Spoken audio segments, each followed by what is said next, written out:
thank you very much. I think now we understand that people can gain three benefits from ergonomics. But would you be able to give us an example that how people can gain benefits by doing their job ergonomically?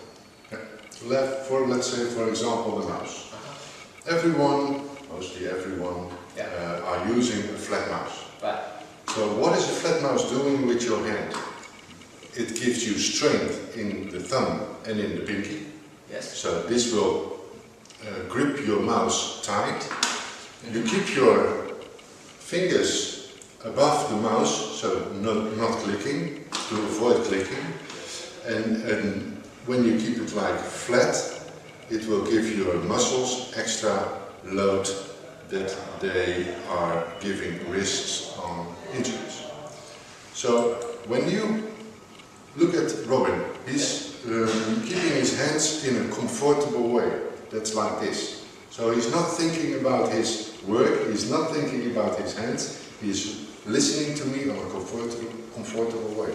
That's also the way to keep a mouse really good.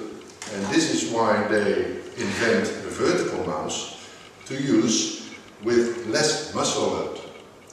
And this mouse, it's for example from Minicute, it's their newest mouse, can be adjusted on personal items. So you can have your vertical mouse to have your muscle load in your arm as low as possible.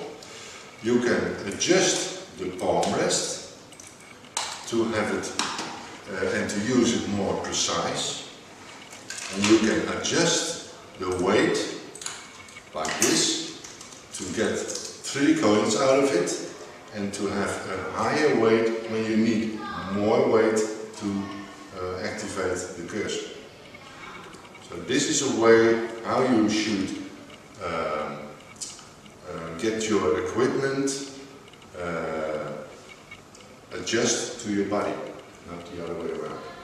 Alright, understood. So first suggestion is that simply people need to get a better ergonomic mouse instead of a regular flat mouse. They should be aware of the fact that this is not natural. This is natural. Alright. And the awareness will help people to avoid injuries. Thank you very much, Mr. Alex. You're welcome. Thank you.